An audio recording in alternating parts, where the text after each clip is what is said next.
Welcome to Freedom Flicker, where we dive into the stories that shape our world and challenge the narratives that bind us. Today, we're tackling a fiery topic: Vice President J.D. Vance's unapologetic defense of a lethal U.S. military strike on a Venezuelan drug boat. 11 people killed, international waters, and a bold claim that this is the highest and best use of our military. But is it a strike for freedom or a dangerous overreach? This story isn't just about cartels or drugs. It's about power, sovereignty, and a line between justice and war crimes. Stick with me as we unpack what happened, what Vance said, and what it means for our liberty.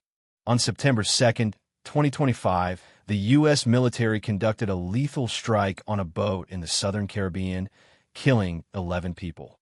President Trump announced it on Truth Social, claiming the vessel was tied to the Venezuelan gang Trenda Aragua, a group he's labeled a terrorist organization. The boat, described as a quad-motor speedboat, was hit in international waters. Trump shared drone footage showing the vessel exploding in flames.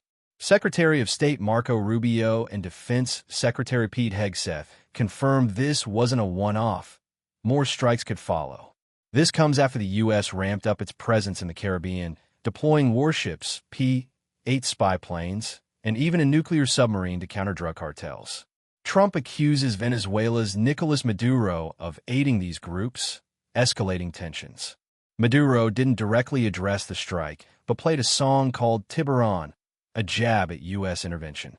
Venezuela's government called the U.S. presence a criminal and bloody threat. This isn't just about one boat. It's a signal of how the Trump administration plans to tackle drug trafficking, and maybe Venezuela itself. But what's the cost? On September 6th, Vice President J.D. Vance took to X to defend the strike, saying, "Killing cartel members who poison our fellow citizens is the highest and best use of our military." When critic Brian Krassenstein called it a war crime, Vance shot back, "I don't give a what you call it." Krassenstein, an anti-Trump influencer, argued the strike was an extrajudicial killing, even calling for Vance's impeachment.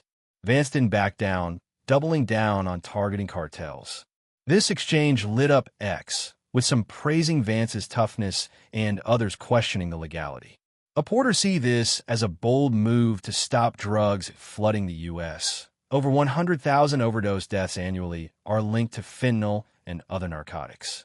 Critics, including legal experts and Democrats, say it's a dangerous precedent, bypassing due process and international law.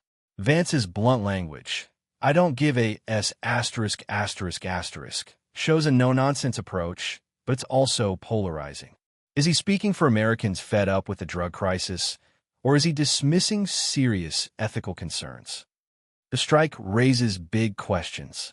It happened in international waters, not U.S. territory. Critics argue it's an extrajudicial killing. 11 people, labeled as cartel members, were killed without trial or evidence presented publicly. International law experts say targeting civilians without due process could violate human rights laws.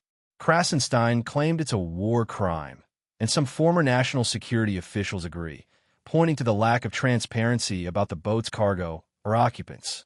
The administration says the strike was legal, citing Trump's designation of Trenda Aragua as a terrorist organization. But without clear evidence of drugs or gang ties, doubts linger. Was this boat really a threat, or was it a show of force? On one hand, cartels fuel a deadly drug crisis. On the other, does the U.S. have the right to act as judge, jury, and executioner on the high seas? What if those 11 people weren't all cartel members? Where's the line? This strike isn't just about drugs. It's a message to Nicolas Maduro. Trump accuses him of aiding cartels, and this action escalates pressure on his regime. Venezuela's already under sanctions, and now U.S. warships are circling. The Caribbean is a hot spot for drug trafficking, but it's also a geopolitical chessboard. The U.S. presence could provoke Venezuela or other nations like Cuba. Maduro's playing it cool, but his Tiburon jab shows he's not ignoring it. Hegseth and Rubio signaled more operations are coming. With 8 warships and spy planes in the region, the U.S. is flexing muscle. But what happens if Venezuela retaliates, or if a strike hits the wrong target?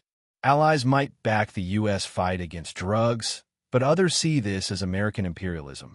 How will this shape Biden-era alliances or global trust in U.S. actions? Here at Freedom Flicker, we're all about liberty and questioning power. The drug crisis is real. Fentanyl's killing Americans every day. If cartels are poisoning our communities, action makes sense. But here's the rub. Who decides who's a cartel member? Where's the evidence? The U.S. acting in international waters raises red flags.